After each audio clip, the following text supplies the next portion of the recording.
Nithyanandam. Nithyanam. So we'll start with the Sakura Vandanam. Nithyanandam Paramasukadam Kevalam Jnanamurtim Dvandvatitam Gaganasadusham Tattvamasyaadilaksham Ekam Nityam Vimalamachalam Sarvadi Sakshibhutam Bhavatitam Trigunarahitam Sadgurum Tam Namami. Nithyanandam. And welcome to today's podcast. And this is Mahakatita. I'm Madhyanatma. And go ahead, Madhyan. Yes, so today's topic is spiritual consciousness of unconscious eating and the power of Sattvic nutrition, living the Kailasa lifestyle. Yes. And it's so important because Madhyanatma, when people think about spirituality, they often imagine meditation, yoga, chanting, but Swamiji, the Supreme Pontiff of Hinduism, has revealed something so profound that every single bite of food that we intake can either elevate our consciousness or drag it down. Exactly. What's fascinating is the science behind this. Swamiji is always bridging science and spirituality. Right. So our Bhagavan doesn't just give us these spiritual platitudes. Yes. He gives us the actual mechanism of how food affects our energy, our third eye, and our very ability to connect with the divine. Yes. And today we are not just talking about the teachings, but also we will be sharing with the viewers some very powerful video excerpts and from Swamiji's satsangs discussing discussing the latest research on food addiction and giving the viewers practical steps to transform. And the statistics are shocking. Yes, they will be shocked. And how to transform your relationship with food. Yes, and whether you're completely new to Sattvic cooking or you've been practicing for years, prepare to have your understanding revolutionized. Yes. So let's begin this journey of conscious nourishment. And I want to start with the basics. Mm-hmm. So what exactly does Bhagavan mean when he says unconscious eating? What does that mean? I think, when it's so much deeper than what we actually think, but listening to how Swamiji explains it, food is not just fuel, it is energy, it is vibration, it is consciousness. When we eat unconsciously, like the junk food and the processed food, meat, or even energetically heavy foods, we absorb not just the calories, but sometimes we take in the karma and suffering and the low vibrations attached to that food. And globally, people are showing addictions of food because of the capitalistic lifestyle that we live today. Yeah. And what Swamiji pointed out, and this direct quote, it's not just, like you said, the calories or physically how it affects our body, which is extremely important, but it's actually how it manifests us inside and energetically. And that's something, sometimes people, they feel that's bad energy, good energy, but they really don't know the science behind it. And that's what Swamiji is revealing. Yes. And that's so revolutionary, right? Yes. And we're consuming this entire energetic signature, not just the food. Yes. And the statistics are staggering because did you know, and do people know, that the average American consumes over 150 pounds of sugar per year? That seems really small, but that's actually 3 pounds per week. Wow. That's staggering. Yes. And not just brown sugar, these are processed white sugar. And the statistics also show that the global processed food market is valued at over $2 trillion, with the average person consuming 70% processed food in their daily diet. And this is from the Global Market Insights. Wow. That statistic is from 2023. It's very recent. And it's not accidental. It's not something that's just evolved over time. It's intentional. Our Bhagavan has exposed how the modern food industry is literally designed to create addiction, making people literally like drug addicts, but with food. So the research shows that the processed foods actually trigger the same reward pathways in the brain as, get this, cocaine. Cocaine. Yes, it is that serious. Yes, it's highly addictive. And that's why Swamiji says that these aren't just They're not, foods. They're yes. not even foods. They're like food-like products. Exactly. So let me play a powerful excerpt where Swamiji explains the detoxification process and why it's crucial for spiritual awakening. Yes, let's hear that.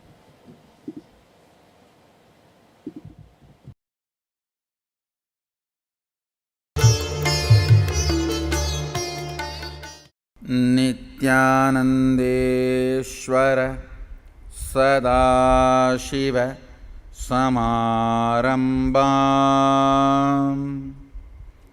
नित्यानन्देश्वरि आदिशक्तिमध्यमाम् अस्मदाचार्यपर्यन्ताम् वन्दे Guru Parampara.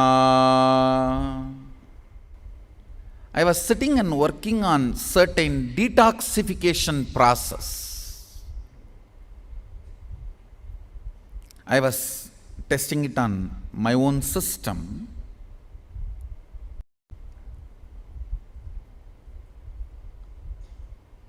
Elaborately Mahadeva explains about this whole, how the system gets toxified and how detoxification should be done. System gets toxified by the chemicals which are poisonous, which makes you withdraw from life. See, the pesticides and all that chemicals, even when they spray on the plants, they cover their mouth. Then when they eat, are you going to cover the mouth? No, when they spray, they cover the mouth. I wanted to ask them, even while you spray, you cover your mouth and nose. Then when you eat, are you going to put it through some other hole?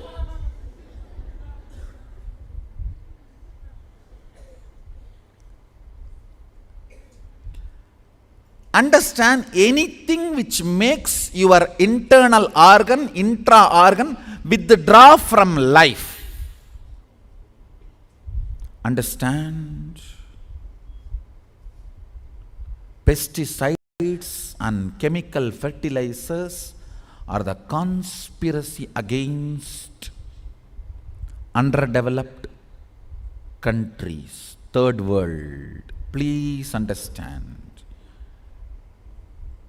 Already the third world country, huge chunk, already is toxified, suffering with the side effects of the toxification, including cancer, impotency, and low immunity, many other disorders. I am not even talking about the mental impact, side effects, all the things you go through psychologically. I am talking only about the physical. Mahadeva talks about jati dosha, nimitta dosha, ashraya dosha. In Vaishnava Sampradaya, they are very strict about these three doshas in their food. Unfortunately, the mainstream Hindus have stopped following. Understand, jati dosha means by nature any food makes you withdraw from life. If you take the food items filled with pesticides and chemical fertilizers, you think you are going to be very alive and active and jil? No. You are going to be suffering all the withdrawal symptoms of life. Understand. Now I wanted to reveal one important secret. Even if your third eye is not awakened, initiated properly, just by detoxification, without eating any chemical food and living with organic food, you will start manifesting the preliminary levels of third eye powers immediately. Understand? The preliminary level powers you will manifest, radiate just by pure third eye, unpolluted third eye, not even awakened third eye. There are two levels. See, powers like a Akashic reading, remote vision, all that comes only by awakened third eye. But the preliminary level powers comes even by pure third eye. Then understand the importance of detoxified body. That is why many people, some of you may be having doubt, I am not integrated, how I am having powers now? Because you are eating in the KAILASA.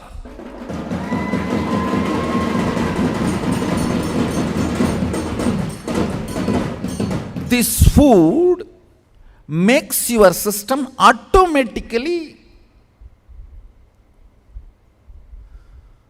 unadulterated third eye, not awakened. You see, awakening, you need initiation. Awakening needs to be done with initiation, kundalini and all that. But just the food and the water, unfluoridated water, no fluoride, zero fluoride lifestyle. Our Sangha lifestyle in this campus is zero fluoride lifestyle. There is no fluoride involved in anything. And literally no toxification.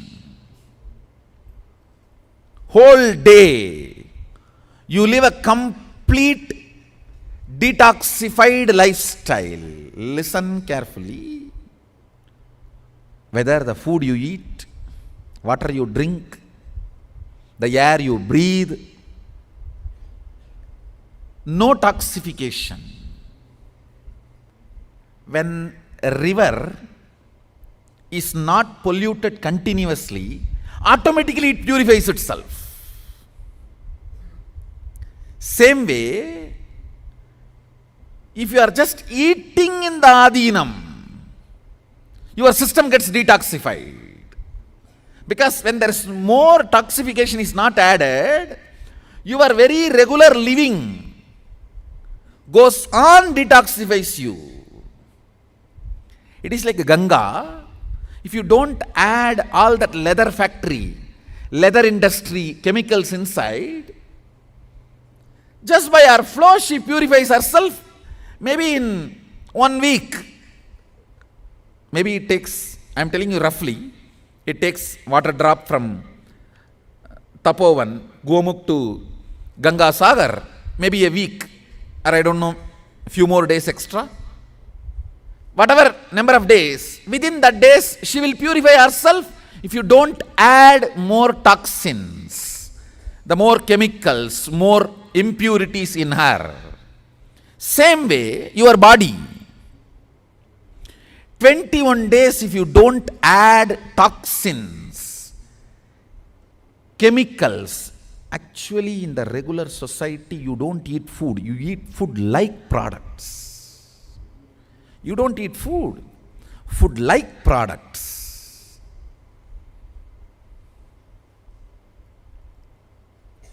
Understand?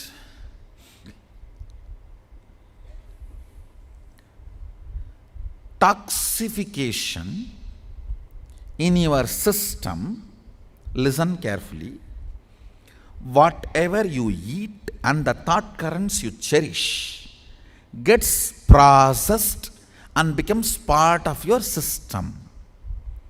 And more negative thought currents, more toxins, when they settle together, they start acting as a small independent army inside you, against you, like a sleeper cells.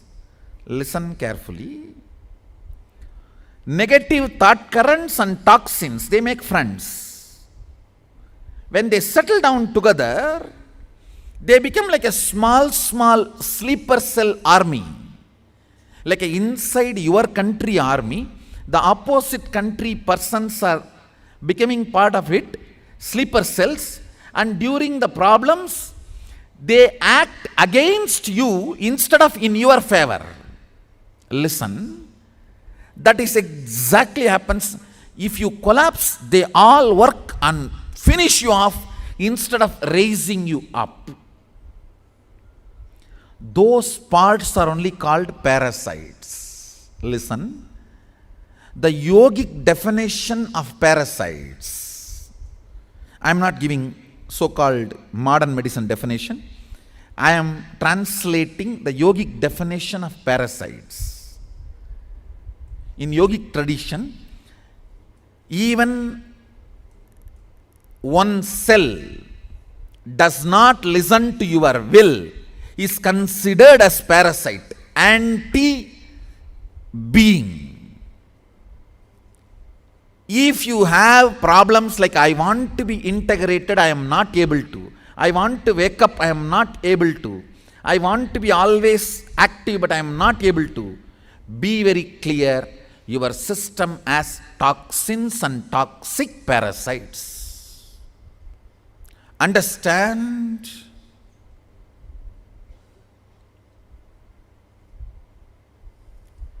If you are a non-vegetarian, lifestyled person, even 5 years before, you can be very sure you need detoxification. You need detoxification. Whole system of Mahadeva is agama, means Wow. When we hear Swamiji explain so elaborately about what these toxins do to us, combined with the negative thought currents, the way Swamiji describes it, when the thought currents basically work together with the toxins, they become like sleeper cells in your very own body, like a huge army going inside of you and literally attacking you.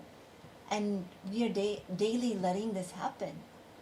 It's Yes. such a wake-up call. It's definitely a wake-up call, and it's so accurate, and how Swamiji has beautifully put it. Yes. And that he's not just diagnosing what the problem is, but he's giving us the complete solution. Exactly. Which he always does with everything. Yes, and Swamiji also talked about the 5 methodology. He mentions and the herbal packs and the non-toxic food and the Ayurvedic medicines and the transmutation processes that many of us have personally experienced, and the Nirahara Samyama, all these processes. Yes, we can actually do a separate podcast on all of these processes that Swamiji has blessed us with. Yes. And one thing Swamiji mentioned in that video was when you're just simply in the Adinam, in that example was Adi Kailash. This is true for any ecosystem. That was literally Swamiji's breathing space.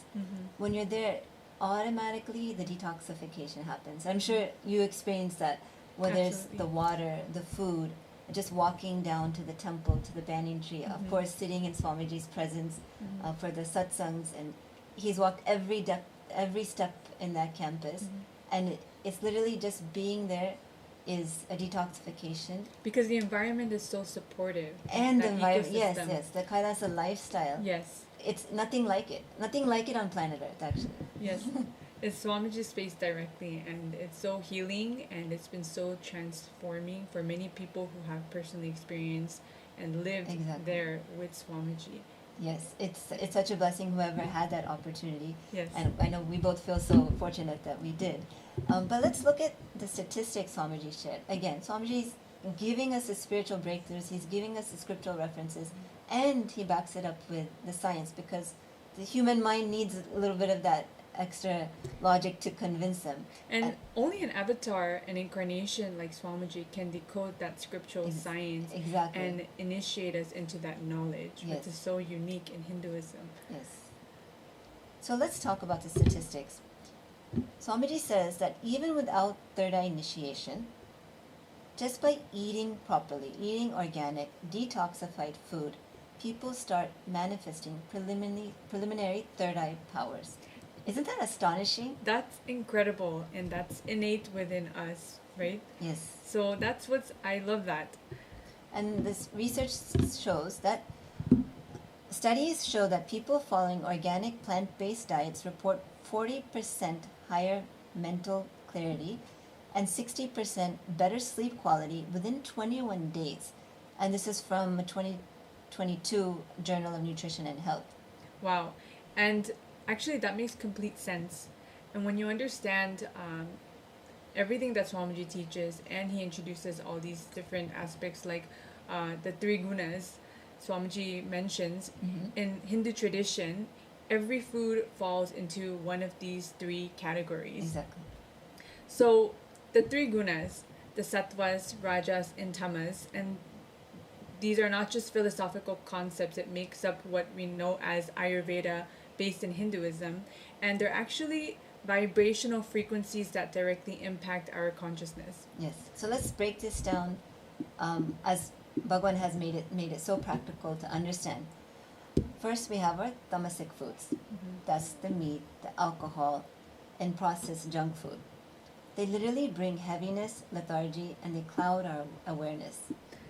And that's basically what we see in many restaurant items Yes. menu today. And then we have the rajasic food, which is the spicy food, the fried. All these are highly addictive and stimulants. They create agitation and ego-driven desires and also mental restlessness. And I remember when I first gave up sugar, let's say soda, I was shocked to find how much energy I had and also how much the mind relied on these stimulants and these foods that are actually addictive. And in the moment when I realized what the power of awareness, I just simply noticed that it came from this addiction, and that awareness was enough to just let it drop. And only because of the initiations Yes. and the awareness from all the initiations and program I've attended with Swamiji, I was able to realize that and drop Yes. that addiction. Which literally Swamiji's added years to your life. Yes. And the same way, Exactly. many of us have experienced this tamasic food. Basically, for example, clouds awareness. So, when you think about like alcohol, I used to be a social drinker, right? Before I met Swamiji. When I met Swamiji, all of these teachings you start to wake up. And Swamiji said, any addiction you want to, this was in the Guaranteed Solutions book of Swamiji. So he said, any addiction that you want to drop, just do that whatever you're addicted to with awareness. So for example, if it comes to drinking, if you want to drop the habit of the addiction or habit of drinking, do that whole act with awareness. So I gave this a try one day. I knew I didn't really want to be someone that drank, but it was something I had been doing since my teens, college years, etc. So I said, let me try this. So one day I was at a club with my friends, and I took that glass of alcohol, and I felt how cold it was on my hand, how heavy the glass was, how it felt to lift it, all the way through to swallowing the liquid, to how it actually clouded my awareness. And then in that whole experience, I realized, I don't like this. Why am I doing this? And every time that same experience happens, but I keep doing it. So then I had another understanding, is that I'm only doing it because I want to be part of the group. That social bonding that happens when people go out and they do the social drinking, or they go out to clubs or whatnot. That was what I was hanging on to. But the minute that awareness hit, that I'm abusing my body for that, which I can get in other ways. You can be around your friends and be social without drinking, and you can still be a part of it. So that understanding happened with such a simple technique that Swamiji initiated, and his support during that whole process and blessings, simply that habit of drinking just left. It was like it never existed. And I'm not the only one. Like, you dropped sugar, and so many people have had the same experiences, whether it's smoking, drinking, or having the wrong relationship with food. It's so many things that just because Swamiji's teachings and blessings, it's amazing. It just transforms us. Yes, that's so true. And because drinking and smoking, this is so ingrained in our culture. Exactly. Like happy hour, Taco Yes. Tuesday, you grab a beer or you grab a picture with the friends and you hang out at a bar, just smoking, not because we feel pressured, because people are bored and it's just a part of our social Yes. culture and they feel they need to continue to live that way. But And everything in that society supports you to get into it. right. If you don't do it, you're kind of going against the norm. Or you're kind of different, Yes. or you don't fit in, or oh, she doesn't drink anymore. Yeah, exactly. So you feel kind of left out. Exactly. So all of that becomes redundant Yes. when you start to imbibe what Swamiji's telling us, which is Yes. just you could add awareness into it, add your natural intelligence into the whole thing, and you yourself will distance yourself from that habit, and just simply it'll go away. Yes, and even addiction with food, and even your attachment to certain foods or eat meat. Many people, even myself, when I transitioned, not transition, I would say when I dropped vegetarian food, I just realized what it was doing to my body. You mean meat food? Meat food, yes. And for myself, it's okay, I'll just stick to maybe seafood. But giving up being a total vegetarian, I just could not see that. Yes. But And we'll get into some of the specifics of why that's the case. yes.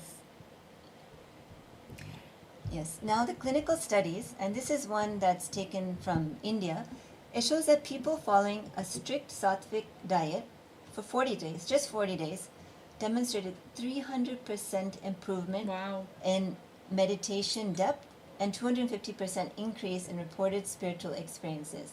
The reward is too much for just having a simple Sattvic diet. And this is from the International Journal of Yoga and Allied Sciences. And what I love is how Swamiji doesn't ask us just to take his word for it. He says, try it for 21 days. Exactly. Just try it for 21 days. And the body has this amazing capacity to reset itself when we stop adding toxins. Yes. And Swamiji is so precise about the mechanism. Now you mentioned about, people and yourself and even myself at some point, you were eating meat. And then Swamiji came into your life and you were able to drop it. How?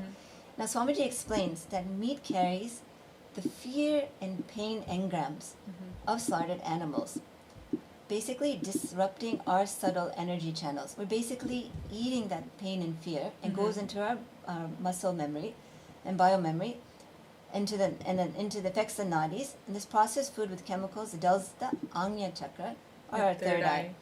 And Swamiji, when he describes this, it's basically an animal, because this is very new for people who have not heard this before. This is like, what are you talking about, right? Why are we even having this conversation?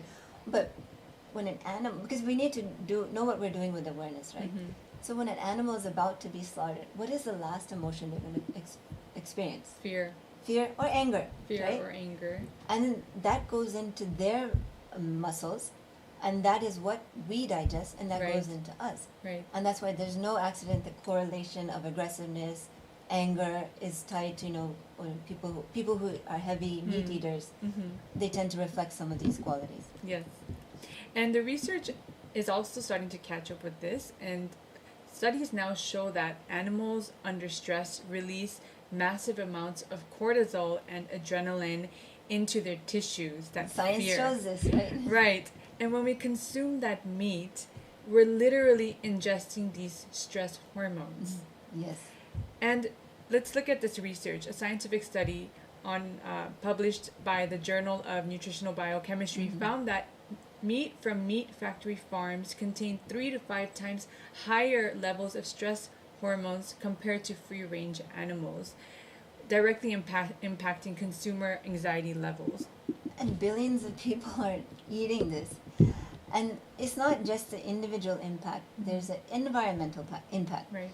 Swamiji has described that the planet Earth simply cannot afford a meat-based lifestyle for this populations. And the statistics are mind-blowing.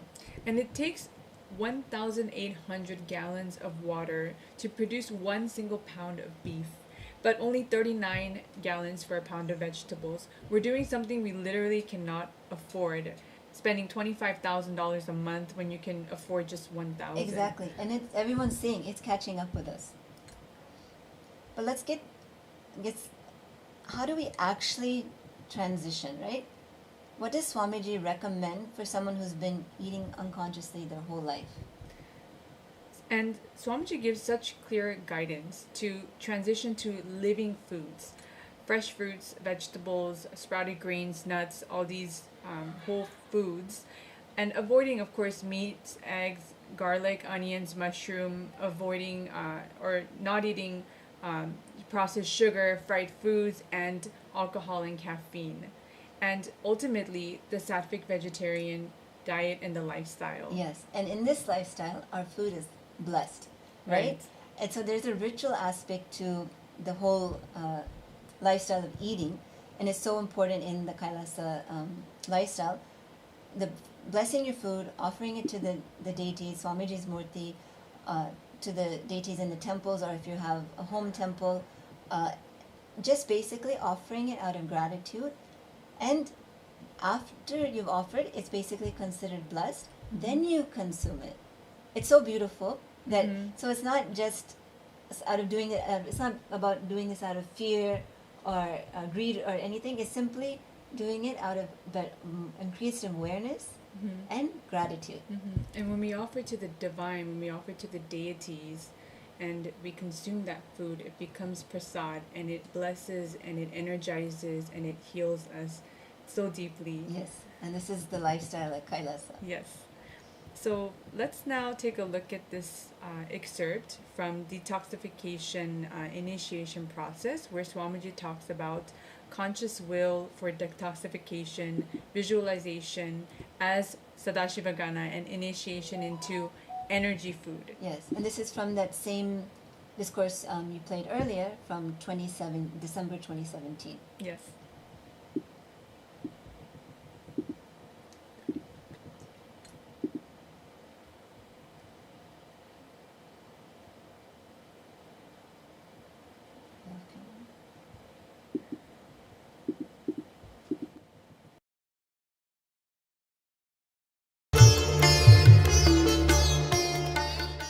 नित्यानन्देश्वर Sadashiv समारम्भाम्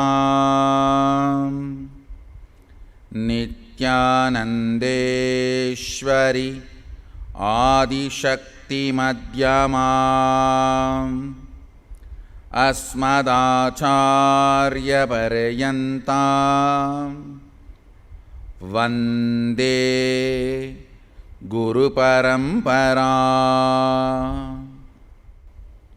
I was sitting and working on certain detoxification process. Today, I've introduced the understandings about parasites, toxins, and detoxification as per Mahadeva.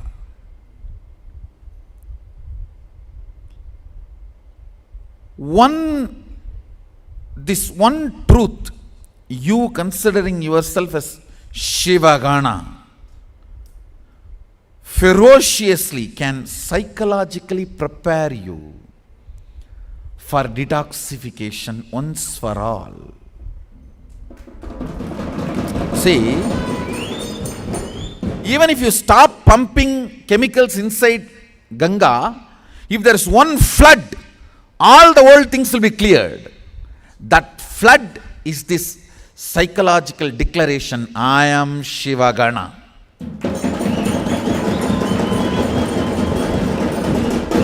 There cannot be any sleeper cells inside me. Whether sleeping or waking, it has to be only Sadashiva's battery. No other sleeper cells. So, I'll initiate you into this energy flood of detoxifying your system. Just sit visualizing your Sadashivagana. Your whole being is Mahadeva, Sadashiva, Mahasadashiva. Sit with that conscious declaration. Every morning before you go to the restroom, once you wake up, sit with this declaration consciously at least for 3 minutes. And then go to the restroom, wash yourself, brush yourself, do 1, 2, 3, 4, whatever you want. Because this conscious will remove all the toxifications. Unconsciously, what you build in your body for 10 years can be removed consciously by 1 hour. Because consciousness has power. Conscious will has power.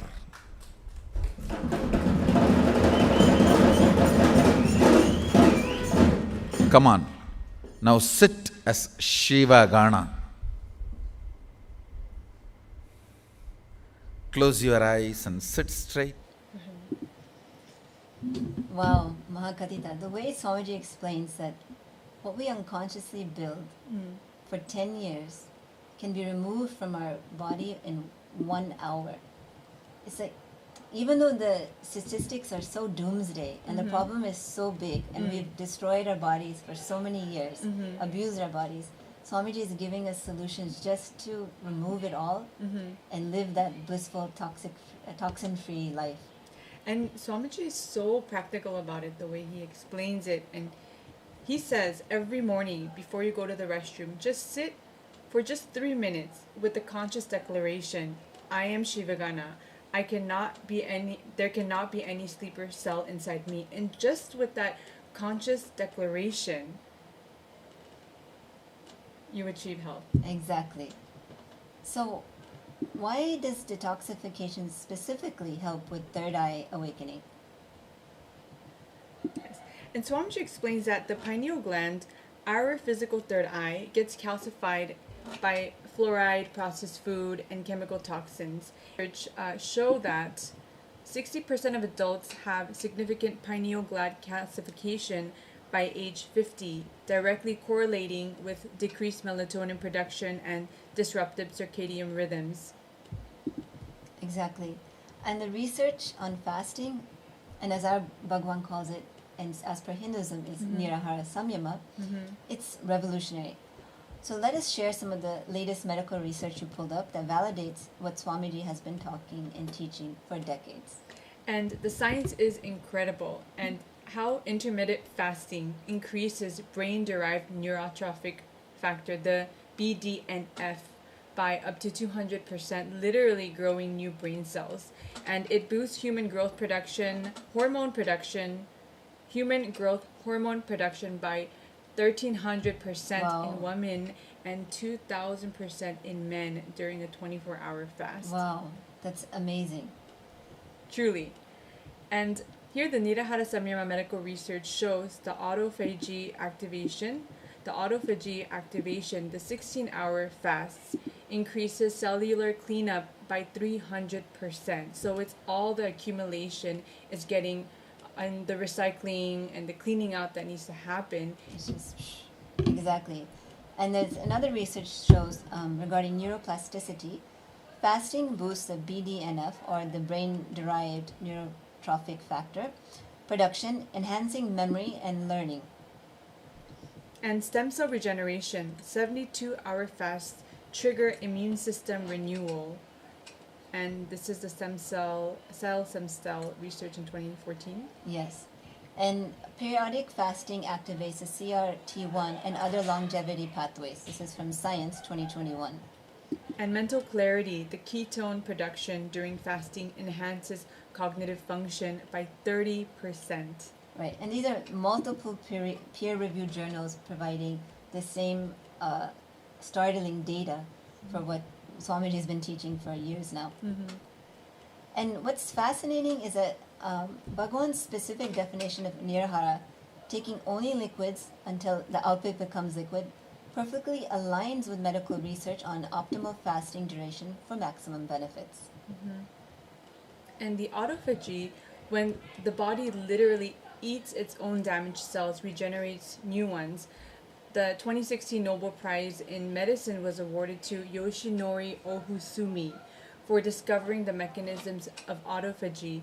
But Swamiji has been talking about this, and Swamiji has been teaching this through the science of Nirahara Samyama for over 20 years. Which means millions of people have been healed in that time period just because of these teachings. Right.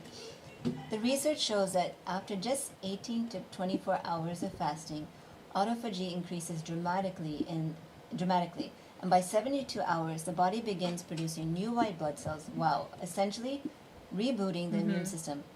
And this is exactly what Swamiji means by complete detoxification. Yes. And there's a clinical study, which is research published in Cell Metabolism, shows that 72-hour fasting cycles can regenerate the entire immune system and trigger stem cell-based regeneration of damaged organs. And this is a lifestyle in Kailasa. Yes. Regular fasting. That's why you rarely see people getting sick, and right. It's like they just have much better quality of life. Because Swamiji's put so much love and care to give us the understanding, the right food, the right lifestyle, and support the whole ecosystem to live that lifestyle. Yes. And Swamiji has recommended that for doing this at least once every 3 months. Right. And not as just some extreme practice, but as a basic maintenance for human system. And it's like changing the oil to your car, or getting rid of old useless furniture. Right. But okay, let's address the elephant in the room. Most people are scared of fasting.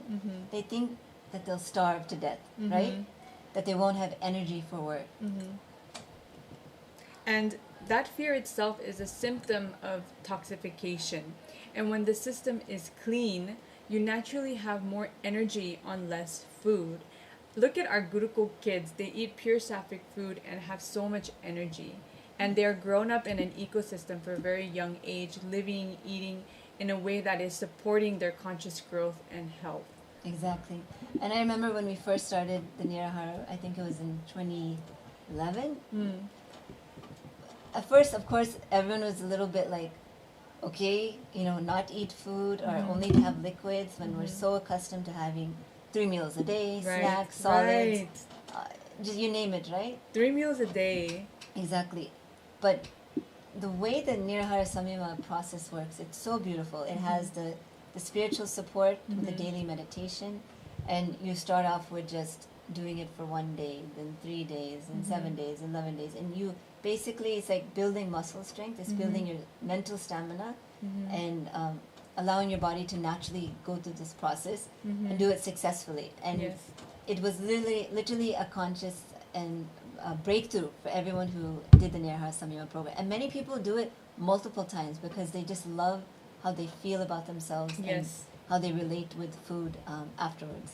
And remember how Swamiji also teaches the Nirahara Samyama can also bring complete completion and can give so much completion to all these root patterns and addiction related to food. Right, which is a big part of the reason why so many people have problems with food. It's because there's the patterns and why they end up being overweight or obese. Or sick. Yes, but when they nail down these root patterns with food and they have the right relationship with food, all of those problems disappear. So it's literally like a Hindu weight loss program, that gives people breakthroughs. And Swamiji takes it even further.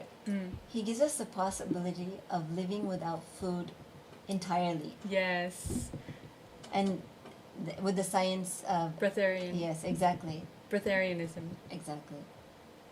And yes, that's actually where it gets really fascinating. Swamiji has demonstrated that humans can derive energy directly from prana, and that's the life force energy or the cosmic field of energy itself. And it's not just magic, it's accessing our dormant biomemory. Yes, and this is what the yogis and sages of Hinduism have been practicing for years and demonstrating. Yes. So let's dive into another crucial aspect of conscious eating, understanding true freedom versus what Bhagwan calls as freedom when it comes to our immense amount of food choices out there. Right. And that's such an important topic because most people think that they're free when they can choose between 50 different types of processed meals or meals that are actually processed that you find at the supermarket or on DoorDash. But that's not freedom. That's actually manipulation. Exactly. So let's play another video excerpt of Swamiji's satsangs. And this one is experience off the grid living, food freedom discussion. So we'll just jump into that. And this is another discourse from 2017, but from July 15, 2017.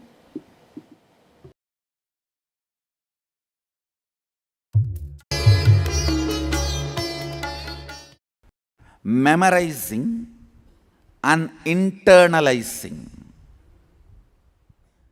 If we liberate the kids from memorizing, all the energy will be spent on internalizing.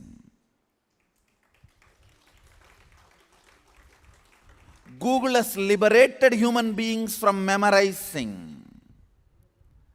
But the fellows who evolved their life by memorizing are feeling so sick and jealous about liberating the next generation from the suffering of memorizing. It is like mother-in-law cannot tolerate the comfortable, luxurious lifestyle of daughter-in-law. In our time, we were grinding on our own, fetching water by hands. Now it is all switch. What can we do? You should have born a little later. Who asked you to come earlier? This is the way life evolves. Nothing can be done.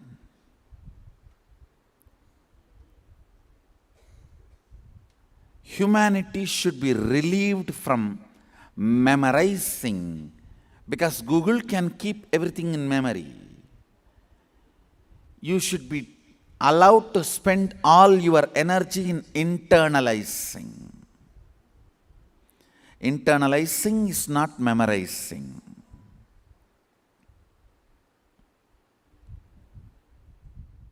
Every class should be a research paper,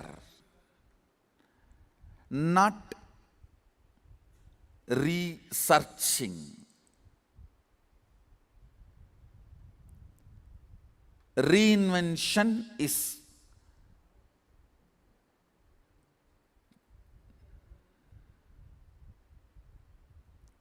conspiracy to the collective human consciousness, wasting time in reinvention. People who expect you should memorize are the traitors of humanity.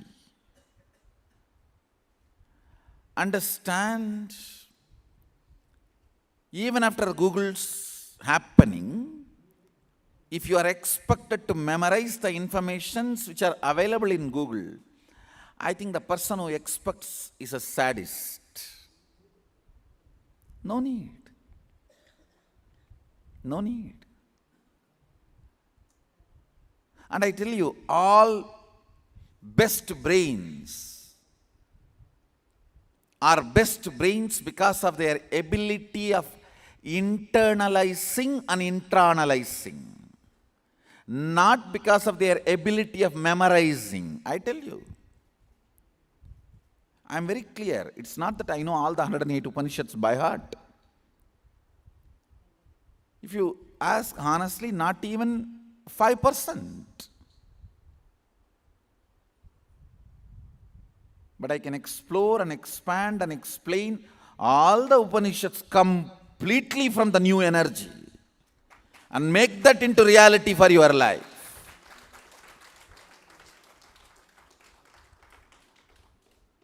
All the best things are delivered not because of memorizing capacity, but because of internalizing and internalizing capacity.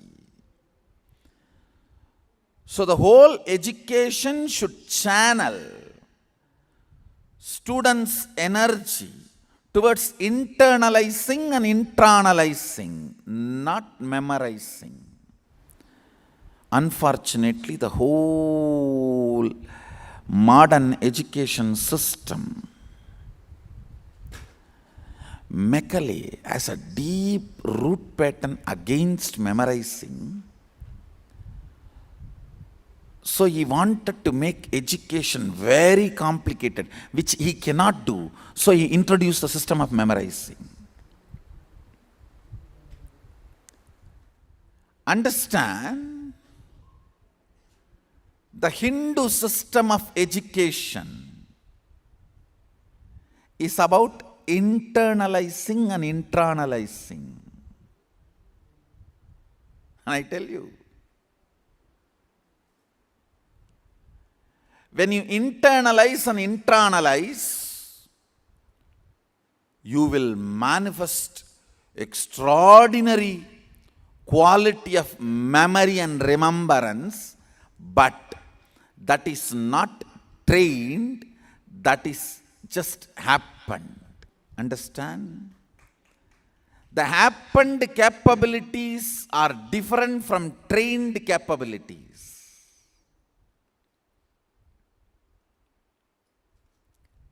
In Vedic tradition,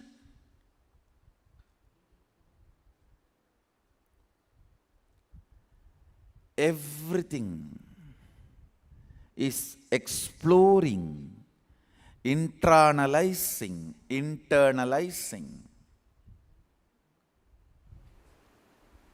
You know the first verse of the greatest knowledge source of Hindu tradition, Brahma Sutras.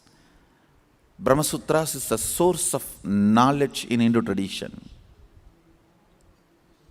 The first line is Atato Brahma Jignasat. Let us explore into the reality.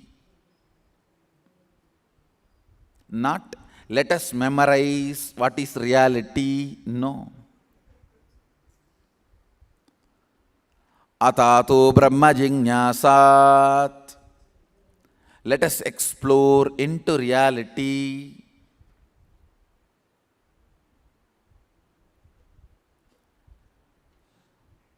Vedic education was always research-based. Even Shaivite monasteries never excluded Vaishnavite thought currents. Vaishnavite monasteries never excluded Shakta thought currents. Shakta monasteries never excluded Gaura Ganavatya Saura thought currents.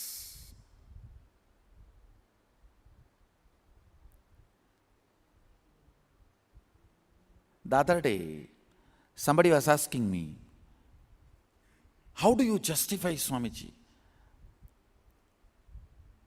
Ramanuja's own guru? Because Ramanuja had a different thought current, started hating him. I said, fool, don't you see the whole story is cooked up? Even the other thought current would have started happening in Ramanuja because his guru provided that vatavarana, ambience. Otherwise, how in a Gurukul, the another thought current could have even started growing in Ramanuja? See, by that time Ramanuja came out of Gurukul, he was master of his Siddhanta.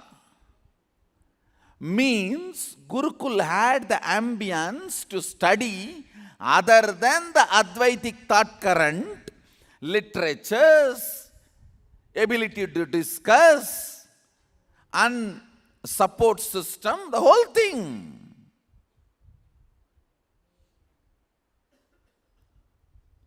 It is not that in those days, like modern day schools, sometime you spend in school and sometime you spend in the home. So you have a freedom to develop another one thought current other than what is taught in the school. No. You wash master's clothes, you cook for him, you press his feet, you sit with him and learn.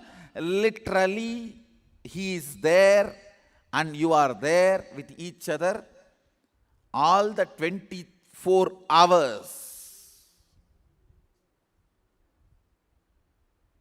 Even when they go to the restroom, because they go into the forest, you need to be standing, carrying a vessel with water.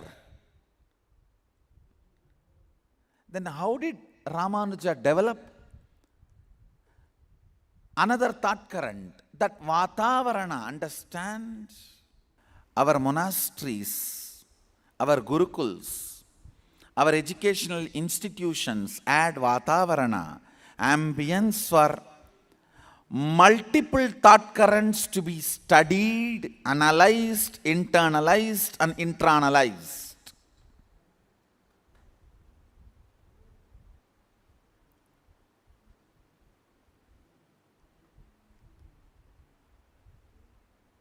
We are people with taste. Understand?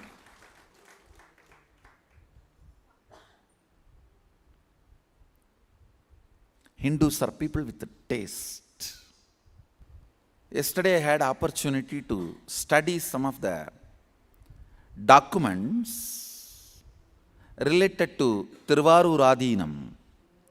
I was having an opportunity to study some of the ancient documents where Rajaraja was planning to build a new capital. Actually, till Rajarajan's period, Tiruvarur was the capital. So those days that Sannidhanam, Rajaguru, was in a discussion and he observes something and notes how the planning for the new capital was evolving. Just 3-4 points I wanted to bring it all your notice, because it will give you an understanding of keeping the conscious growth of the humanity out of political and economical interferences. Rajaraja and his inner space was too busy about expanding the boundaries. His wives were really brilliant and keeping the economical structure of Rajaraja had 12 wives, and the official queen he married from Kanchipuram. Those days it was called Pallava zone. So from Pallava zone he married. So under the queen, all his wives are taking charge and maintaining the economical structure. And the Rajaguru, Sannidhanam, he was taking care of the constant new exploration of consciousness, and both economical structure or the political structure never interfered with these conscious explorations. Understand? Enough resources was provided to Sannidhanam with the request of evolve the best new humanity. Understand? Tanjore temple is not architectural wonder. It is conscious breakthrough happened to the humanity at that time. Because Tanjore temple is 43 times larger than any of the temple existed at that time. If you are thinking twice larger than anything exists around you, it's called growth. If you are doing something 43 times anything larger than around you, it is breakthrough. Growth is different. Breakthrough is different. Understand, Google is a breakthrough in the field of education. After the Google's happening, you don't need to memorize. You only need to know where to research, how to compile, how to come to the conclusion. Internalizing and intra-analyzing. That is why I am saying the Hindu brain is going to be ruling the future, because the Hindu concepts and ideologies, by the very instinct, needs only internalizing, not memorizing. The basic Hindu concepts, reincarnation, karma theory, all that can never be understood by memorizing. Ask anybody, but everyone knows by internalizing. All Hindus know about reincarnation, karma, God, world, Jiva, Ishvara, Jagat, everything. Not by memorizing. Nobody will be able to give you quotation. But by internalizing and internalizing. Religion matters for your life. Understand? If you are from a religion where you need to memorize concept of God, concept of life, concept of right, concept of wrong, concept of good, concept of bad, concept of sin, concept of merit, you are memory-based education person. Future is not for you. Get out. Or be a clerk.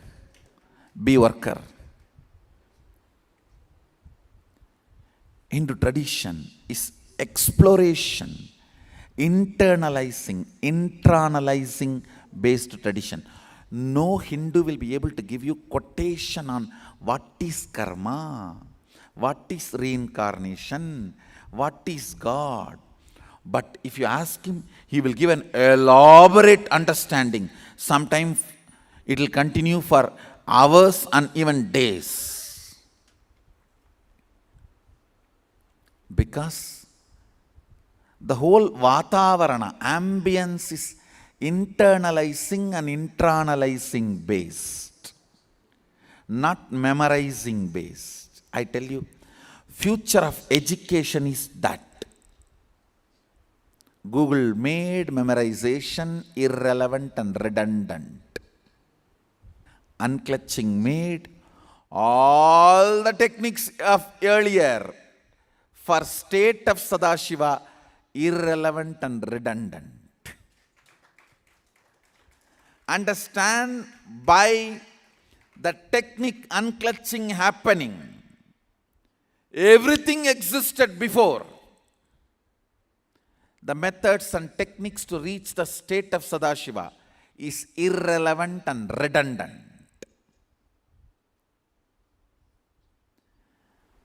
If you were practicing any kriya, any mantra, any japa, any technique to achieve the state of Sadashiva,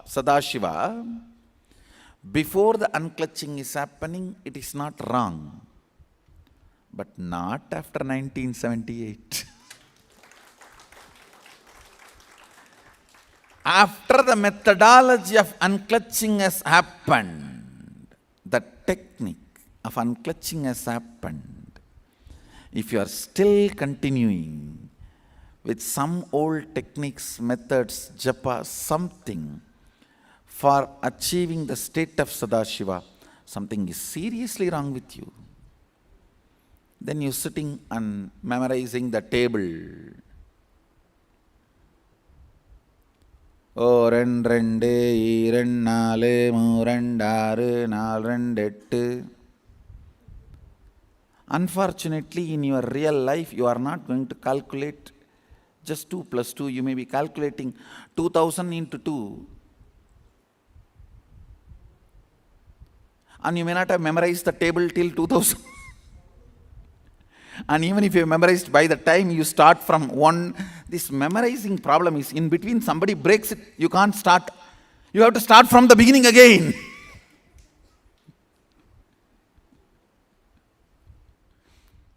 By the time you were singing, somebody has disturbed you. Over. You cannot start from 9. If you have been broken, intervened in 8, it's not that you are going to start from 9. You have to start from again 1.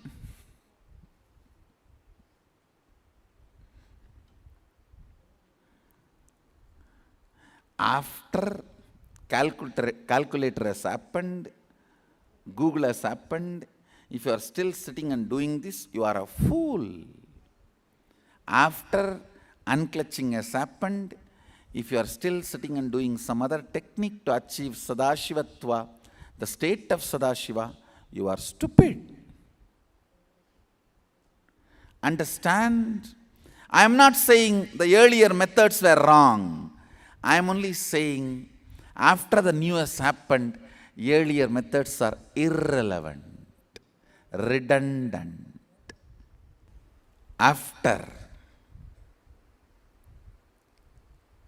the technique and technology of unclutching has happened to planet Earth, all other techniques to reach the state of Sadashiva is irrelevant and redundant.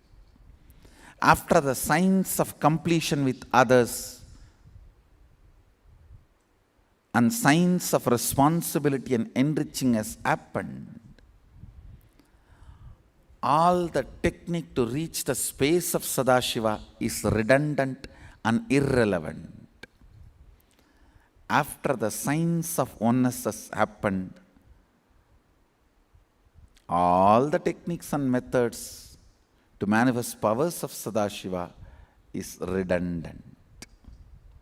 Understand, this is the way humanity is growing.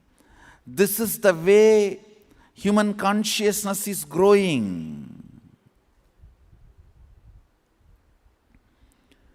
It has made me socially untouchable and gave me the space where I was able to just sit and explore without the political and economical systems interfering. Extreme glory or extreme abuse gives you the safe space where you will not be interfered, where the political and economical structure will not interfere in your conscious research and development. With unclutching, all techniques to achieve the state of Sadashiva, all other techniques are redundant and irrelevant. With completion with others and responsibility and enriching methodology, all other techniques to reach the space of Sadashiva is redundant. With the science of oneness happening to planet Earth, to humanity, all other methods and techniques for manifesting powers are irrelevant and redundant. I am not saying other technologies are wrong. I am only saying now they are all irrelevant. I am not saying other systems are wrong. I am only saying now they are all irrelevant.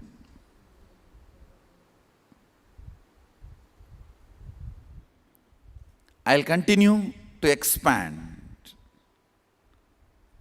Why Adinam? What is the purpose of Sadashiva making Adinam happen? In Adinam Chalo series, in further satsangs.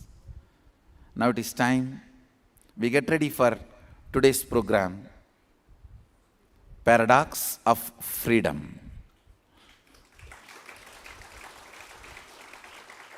I bless you all. Let's all radiate with integrity, authenticity, responsibility, enriching, causing, living Shuddhadvaita Saivam.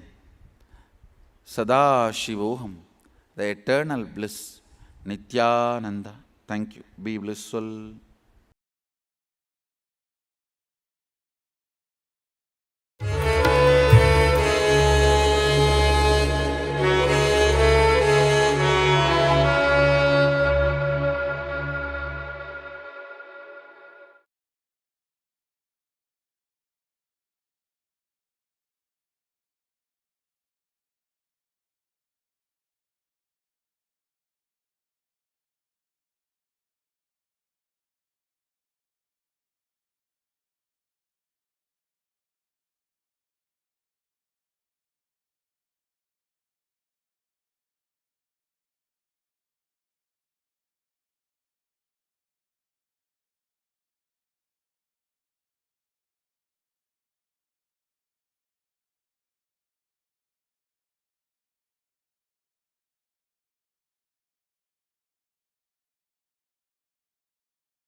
Wow. And that one discourse, Swamiji gave us so many clicks on what it means to be in the Adinam and have that spiritual understanding, the great spiritual truths that he's given us, unclutching, science of completion. Right. And all of this is part of this Nirahara process, part of living that Kailasa lifestyle. Right. It's not just about dropping food or dieting. It's never been about dieting. It's about having the right awareness, the right understanding to have these breakthroughs in your life. And everything else becomes redundant.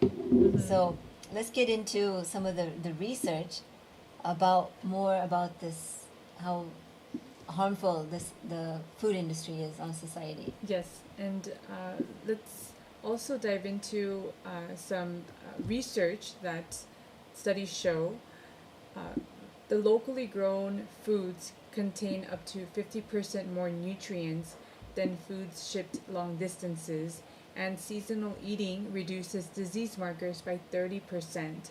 And this is from the Journal of Agricultural and Food Chemistry.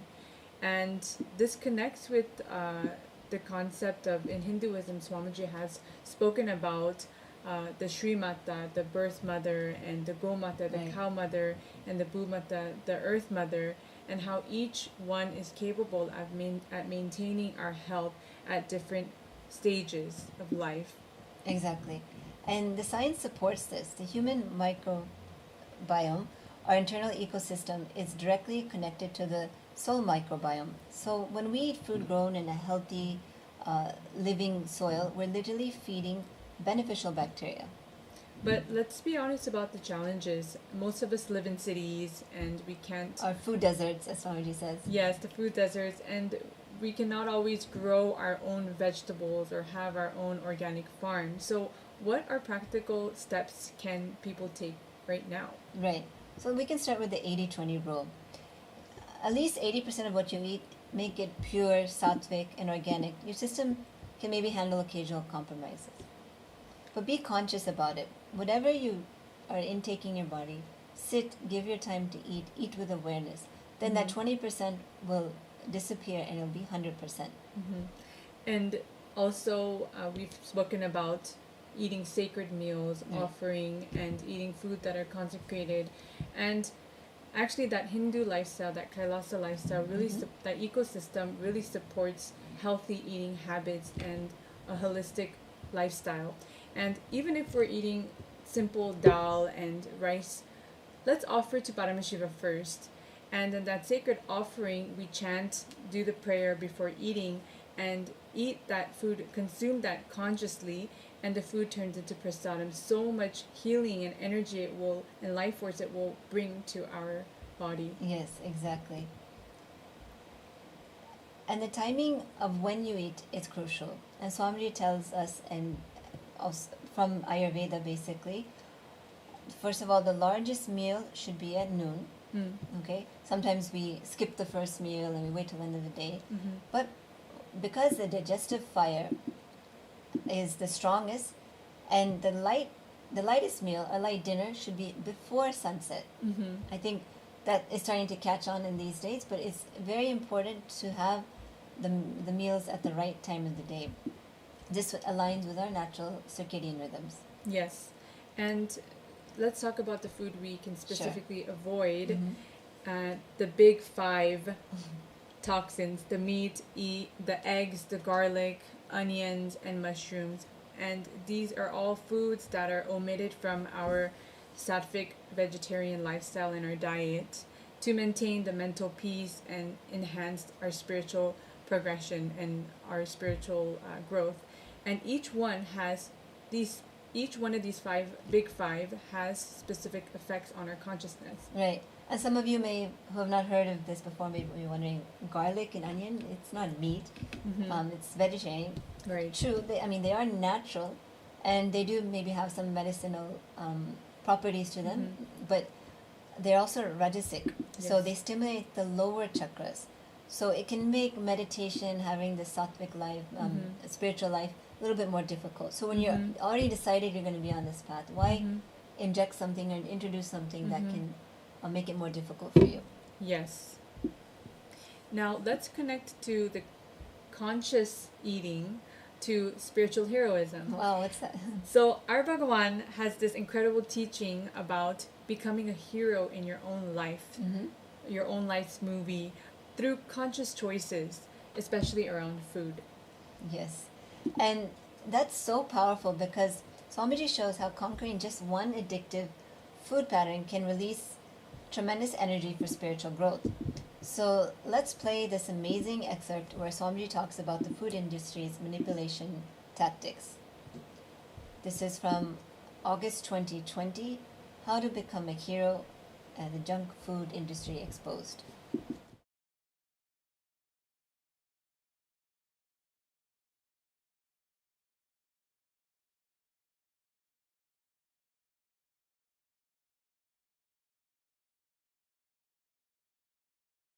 ॐ नित्यानन्देश्वर परमशिवसमारम्भाम् नित्यानन्देश्वरि पराशक्तिमध्यमाम् अस्मदाचार्यपर्यन्ताम् वन्दे गुरुपरम्पराम्.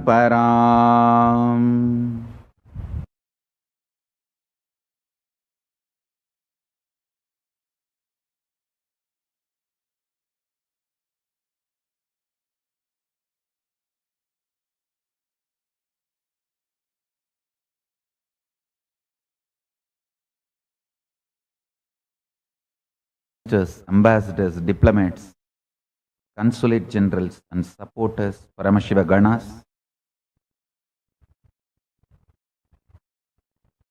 Paramashivoham Season 10 participants, our worship to Paramashiva Ganapati as part of the Ganesh Chaturthi Brahmotsavam, then enter into the satsang. Nithyanandam, on the auspicious 8th day of the Ganesha Chaturthi Brahmotsavam, Sri Mahaganapati Ananda Ganesha is gracing with Ashtabhuja and Ashtayudhas, 8 hands and 8 ayudhas, seated on the Swarna Simhasana in the Adi Kailasa Nithyananda Peetham. We now offer our worship. Record all of that and keep it inside. If you are little aware, you can see whenever you see that food, automatically your mind internally plays the same music inside you. If you are little conscious and you have the capacity to unclutch, you can understand what I am saying. The food-like products, junk food, not only engages your tongue, taste buds, it engages your eyes, it engages your touch sense, it engages your smell sense, unconsciously it even engages with your music sense. Hey. Escape. Save yourself from the food-like products. PhDs are employed to do research and enhance the salt taste. As soon as a potato chip enters the mouth, how it should just terrorize your senses. Nobody bothers about your health. It just have to terrorize your senses, excite your senses. So again and again and again, the moment you see the visual, your tongue sends the strong signal to your brain, hey, get me that. You simply, like a slave pig, go and catch. You grab that and eat that shit.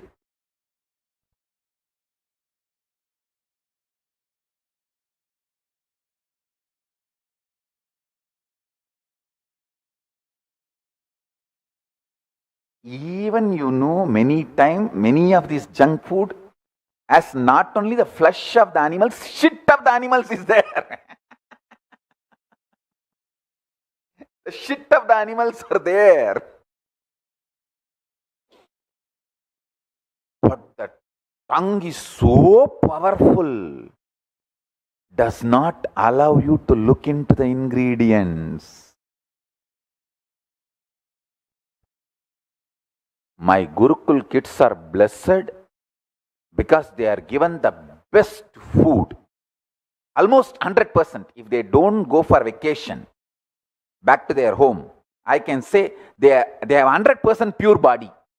The kids who never went to vacation back home, stayed only in our Gurukul and grew up, I can say literally you have 100% pure Sattvic body. Because there's no shit added into you.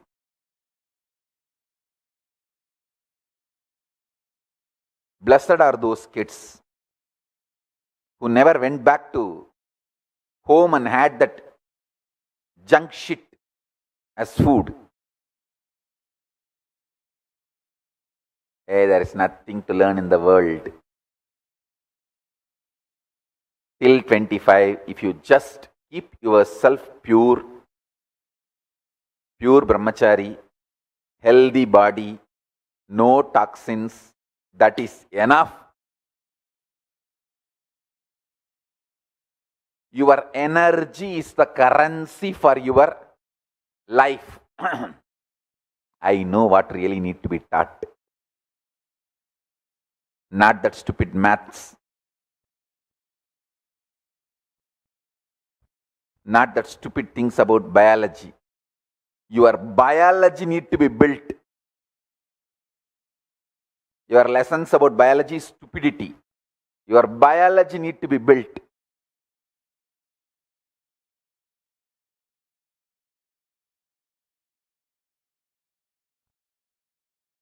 Listen carefully.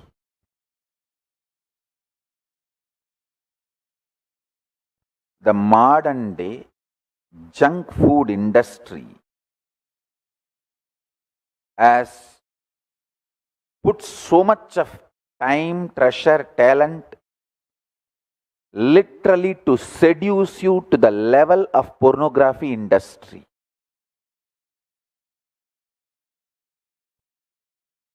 I tell you, modern day food industry, junk food industry destroys your health 1,000 times more than pornography. I'm not promoting pornography or supporting pornography. Don't make wrong conclusions.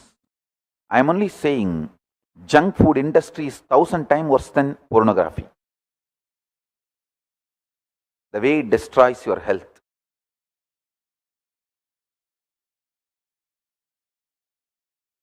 Even if you break one pattern of addiction to junk food, your inner image will release so much energy. Understand? Spend your energy in chiseling the hero, you will be real hero. Hero in your life story, in your autobiography movie or biography movie is your inner image. Chisel the hero character.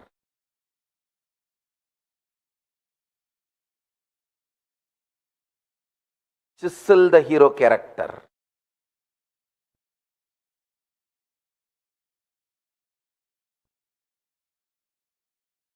Villain will become irrelevant. Audience will enjoy you and you will naturally have your heroine.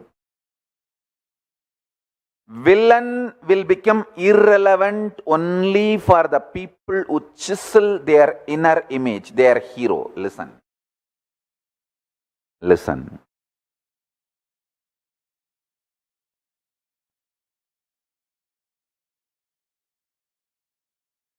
Knowing life is nothing but Navarasa Nataka between these four.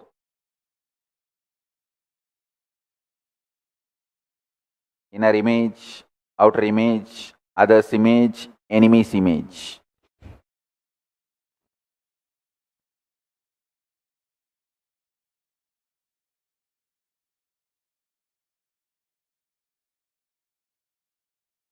Knowing that this four image Life is the nataka, navarasa nataka between these four images.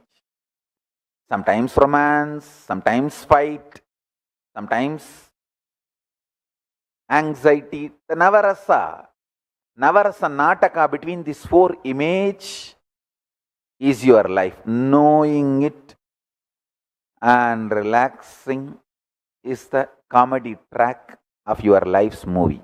I tell you, anyone who thinks of himself as comedian and takes himself very lightly and able to unclutch from all four and enjoy the life will be the real hero in the history.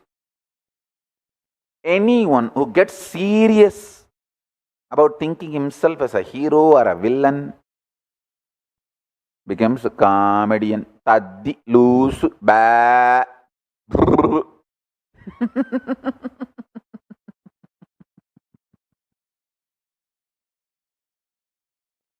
Listen, if you understand life is an avarasa nataka between these four, you will take the life so lightly, joyfully. You will spend all your time, treasure, talent, energy, everything in chiseling the hero, the conscious blueprint of you. And you will take the whole life very lightly, casually. You will actually see yourself as a happy comedian. But in history, you will be recorded and known as a hero, even by your villains. Even by your villains. People who take themselves very seriously and try to be a hero or villain, not only in reality they become jokers, in history they become jokers, even they lose respect on themselves and consider their life is a failure. Cosmos records them as a comedy piece. I tell you.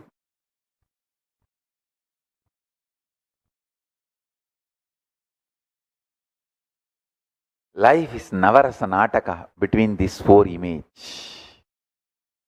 Put your whole energy in building conscious inner image.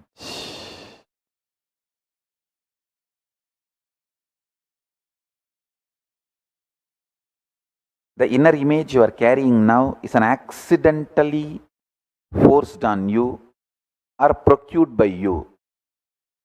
Now, consciously build it. Start building it.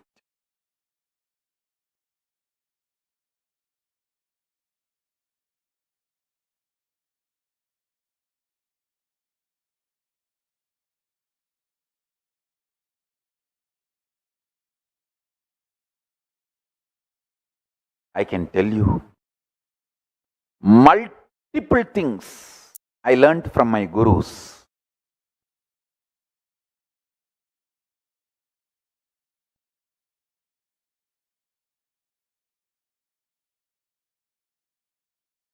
To build yourself consciously.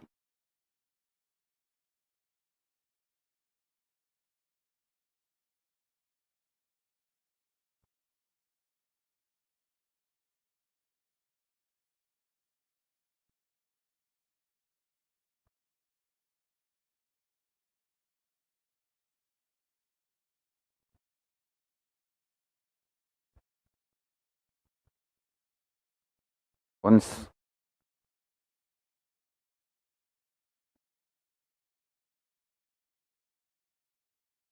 Kuppammal, Raghupati Yogi, Isaki Swami, all three of them were sitting.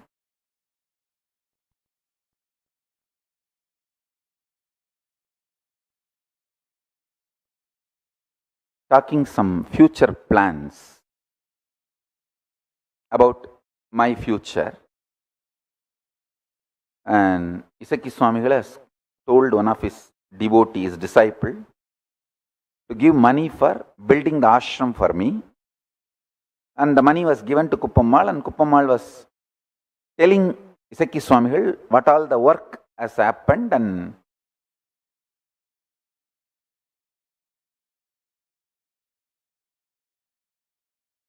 then the discussion was going on about building my future. And in those days in Tiruvannamalai, there was a Kalyana Mandapam called Meenakshi Kalyana Mandapam. It is in the street Kamakshi Amman Koil street, behind the Kamakshi Amman temple. In Tiruvannamalai there is a street Kamakshi Amman Koil street. Behind that Kamakshi Amman temple there was a Meenakshi Amman Kalyana Mandapam. There was a meeting done by Viswa Hindu Parishad. One of my father's classmate, and I think I can say that my father's friend,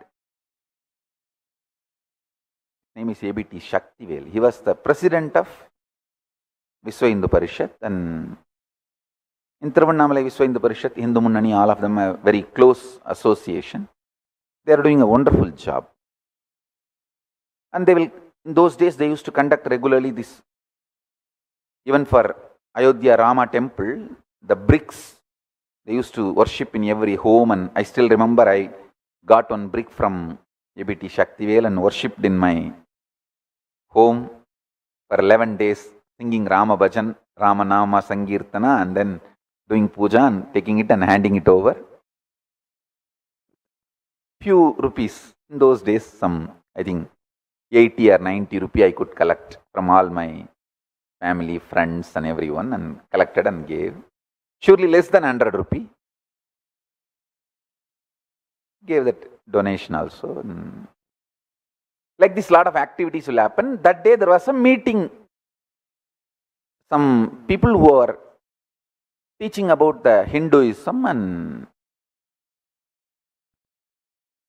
how to be the Hindu activist. There was a meeting, and all three of my gurus insisted I go and participate in that meeting. I said, if you guys say, I will naturally go. And they took me to the meeting, and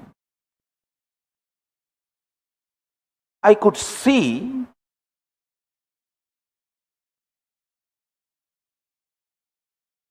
the sincerity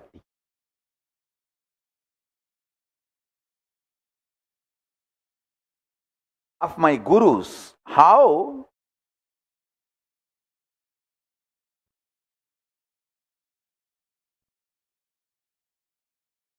constantly they will think for me. Constantly they will work on molding me, chiseling me, carving me, building me.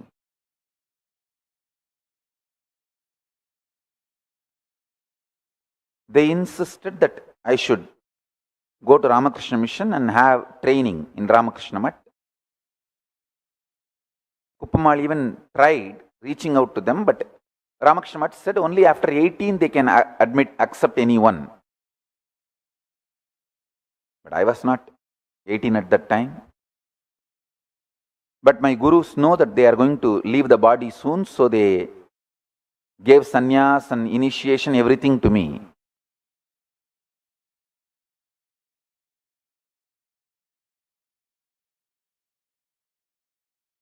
But they gave me the instruction that I should go and spend some time in Ramakrishna Mission and learn.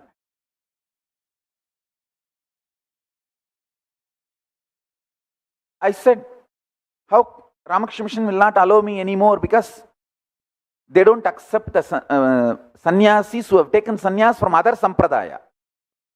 Only the brahmacharis who have not taken sannyas or who are not married, only they can join in Ramakrishna Mission, and they have to be sannyasis in the Ramakrishna Mission. Means the Ramakrishna Mission will initiate and give sannyas.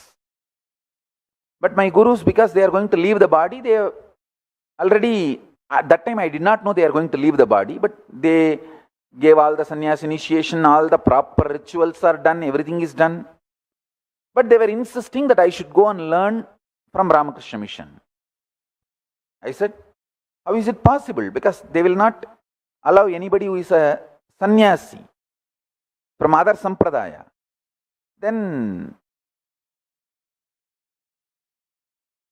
my guru has contacted one of the sannyasi of Ramakrishna Mission. They said he gave a idea.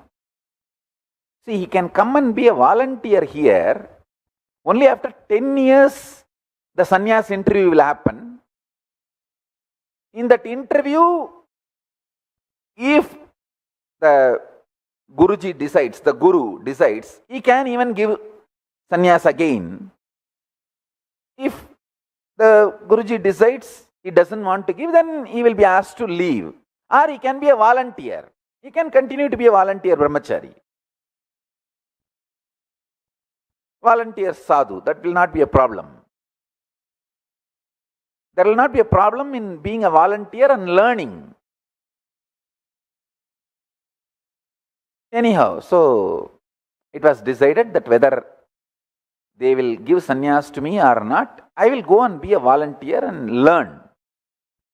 And I was very sure they will not give me sannyas because I formally received, not only received sannyas, it is documented. And I did not hide from Ramakrishna Mission. When I went, Ramakrishna Mission Swamis, they know that I already had a guru and the guru has given me sannyas. And even I brought some of the Ramakrishna Mission sadhus to Tiruvannamalai to show my guru's samadhi. And we have photographs of all of them visiting Isakki Swamigal's samadhi. And this is my photograph in Ramakrishna Mat as a brahmachari. And we have photographs of even Ramakrishna Mission sadhus coming to Tiruvannamalai and visiting my guru's samadhi. Anyhow,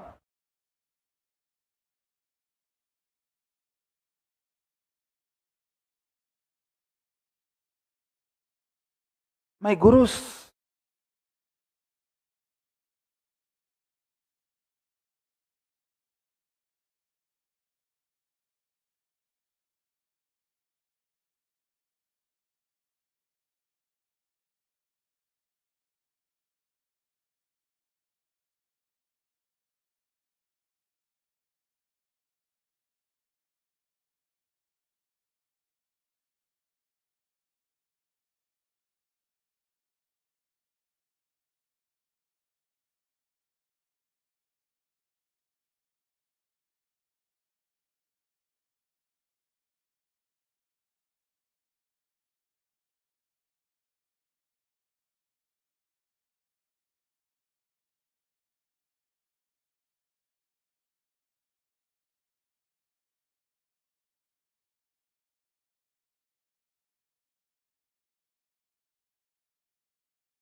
नित्यानन्देश्वर परमशिवसमारम्भाम् Nityanand.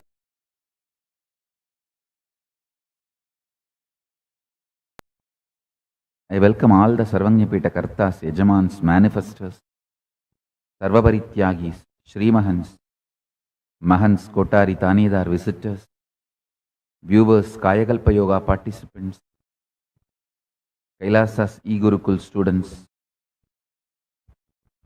Kailasa's ministers, ambassadors, diplomats, consulate generals and supporters, Paramashiva Ganas, Paramashivoham Season 10 participants. I welcome all of you with my love and respect. First, let us offer our worship to Paramashiva Ganapati as part of the Ganesh Chaturthi Brahmotsavam, then enter into the satsang.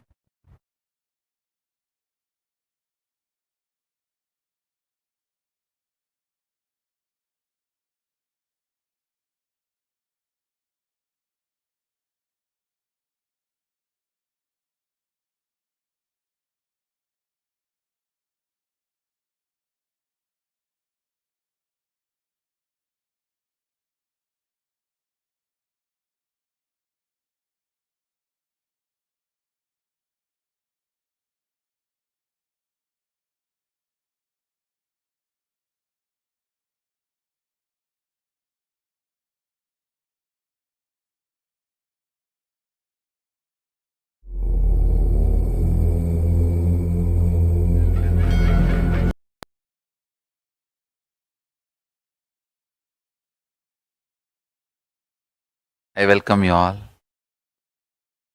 with my love and respects. I welcome all the visitors, viewers, Sarvanyapita Yajamans, Kartas, Srimahans, Mahans, Kotari, Tanedar visitors, Kayakalpa Yoga participants, Nithyananda Yogam participants, Nithyananda Hindu University students, Nithyananda e-Gurukul students, and everyone watching live on Nithyananda TV, YouTube Live, Facebook Live, Enlighten app, Kailasa.tv, Hinduism Now TV, Twitter and two-way video conferencing having Nayana Diksha. I welcome all of you with my love and respects. Today, 5th day of the Nithyanandeshwara Brahmotsavam, Sri Nithyanandeshwara Paramashiva and Nithyanandeshwari Parashakti, Ganapati, Valli Devasena Sameda Subramanya Swami, Nithyanandeshwari Sameda Nithyanandeshwara Paramashiva, Nithyanandeshwari Parashakti, Chandigeshwara, Bhagavan Nithyananda Paramashivam, all are gracing in Amlana Mala, seated on Swarna Rishabha Vagana. Let's receive their blessings by offering our devotion, then enter into the satsang.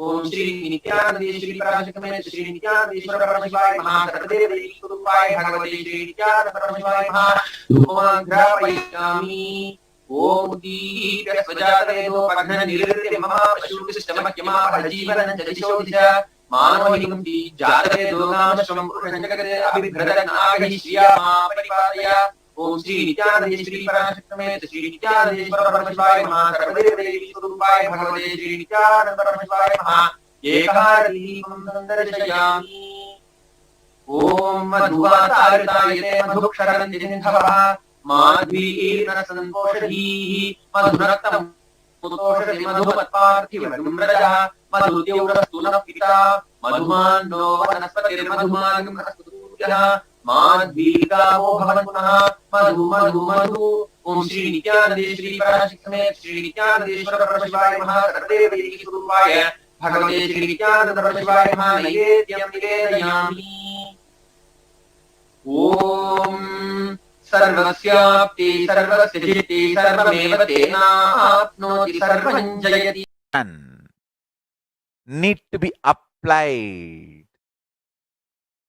starting with the food, medicine, healthcare. Understand? The food industry. When quantity of the produce, profit of the business, all that has taken over the concept of food, we started producing food-like products in mass scale, not the food anymore. Understand? Food should be for health and energetic, fulfilling experience of enlightenment, not just